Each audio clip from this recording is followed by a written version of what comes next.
ramai daripada peminat kisah yang ada dalam Al-Quran. Betul? Bahkan juga orang yang cerita halu ni, jika tak dibentras dari sekarang, jika kita tak bagi kefahaman kepada umat, maka ia akan memaharajalela dan akan lagi ramai orang yang terbodohi disebabkan kisah-kisah seperti ini. Akan bertambah sedikit demi sedikit, sedikit, lama-lama menjadi lagi teruk. Bahkan sekarang pun ada yang mengaku bahawa Nabi SAW belajar Nahu dengan tuan guru dia. Nah, orang ketiga dia pegang bajunya.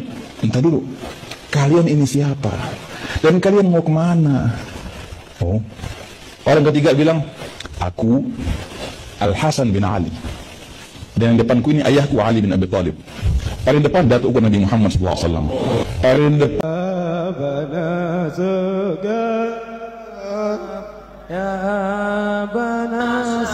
mereka itu imigran, mereka orang luar, tapi di Indonesia jadi seperti ini. Itu yang dorong mungkin orang-orang pribumi.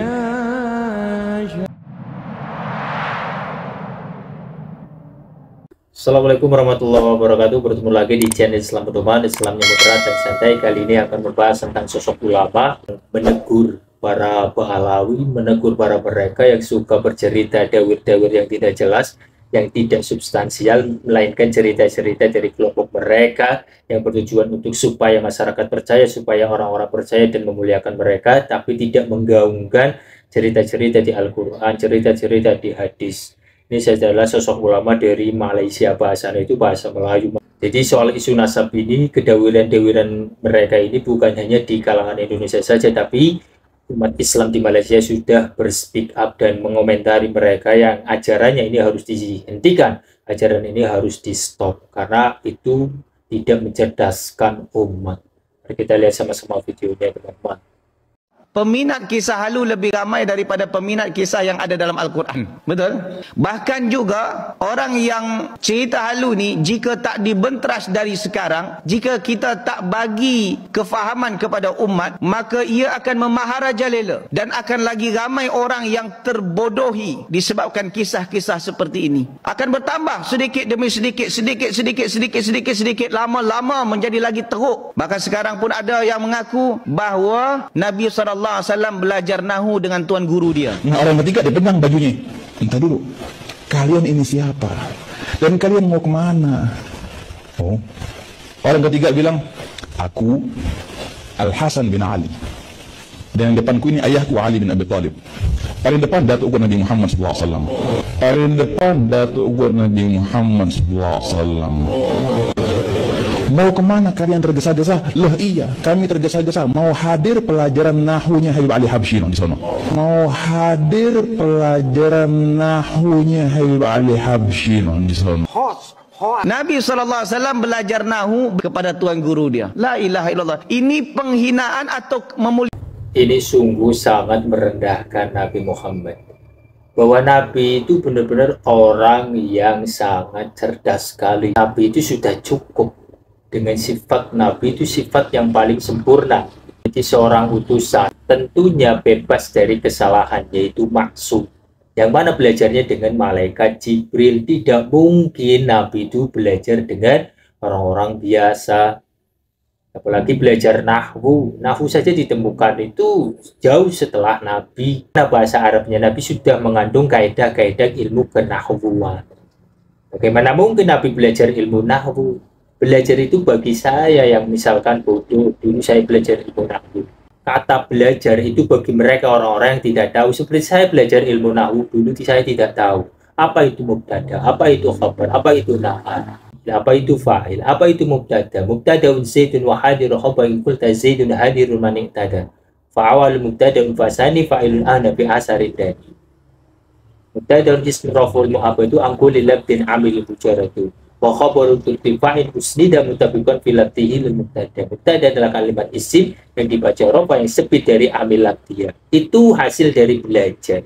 Masa iya seorang nabi itu belajar sama orang yang generasinya jauh? Itu bertujuan ada cerita di balik itu supaya orang-orang itu memuliakan si yang belajar, katanya yang belajari nabi. Itu sungguh sangat merendahkan nabi. Makanya kenapa saya membahas tentang soal isu nasab? Karena mereka sudah keterlaluan. mengembel-ngembel atas nama Nabi. Ini sudah sangat keterlaluan. Apalagi Sobat Ali saja. Sobat Ali itu kecerdasannya sangat luar biasa. Dua tokoh sekaligus, Hasan, Ali, dan Kanjeng Nabi. Itu belajar nahu kepada sosok mereka katanya. Ini sangat sungguh merendahkan Nabi kita semuanya teman-teman. Maka bebaskanlah cerita-cerita halus semacam ini.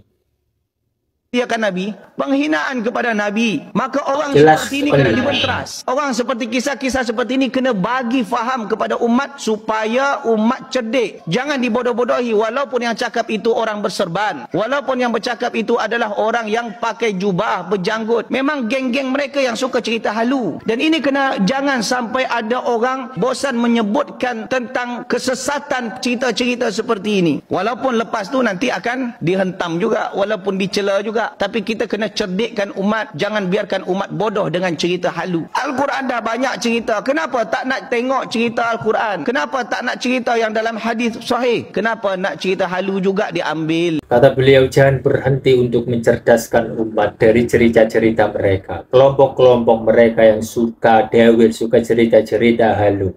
Karena apa? Walaupun kita dihempas, walaupun kita nanti diserang, tetap saja memberikan kecerdasan untuk umat. Supaya apa? Kenapa mereka tidak menceritakan dalam Al-Quran kisah-kisah dan cerita-cerita di dalam hadis riwayat-riwayat yang sudah jelas.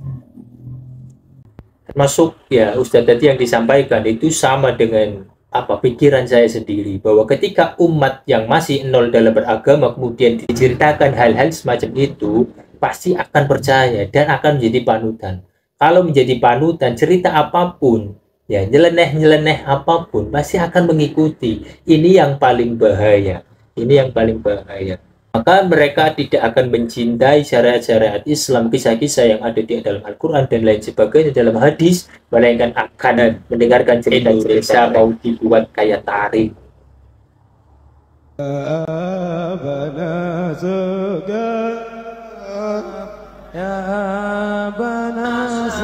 Mereka itu imigran, mereka orang luar, tapi di Indonesia jadi seperti ini. Itu yang dorong mungkin orang-orang pribumi.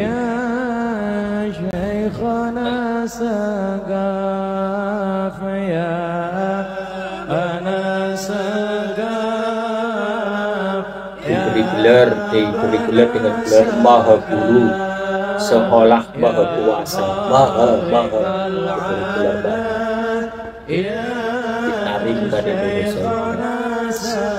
Subhanallah, bahwa itu orang-orang Indonesia. Masya Allah, mereka di dalam kereta kuda tadi ya tidak kepanasan, tidak berhujan. Ayolah berpikir Lur, bagaimana kita bisa dibutuhi semacam itu ya. Ayolah berpikir bagaimana kita bisa mulia di hadapan Allah dengan ketakwaannya, bukan garis keturunannya. Dan keturunannya pun tidak jelas juga kan. Kita kepalsuan mereka. Maka dari itu teman-teman jangan lupa berdiskusi di kolom komentar. Menurut teman-teman bagaimana?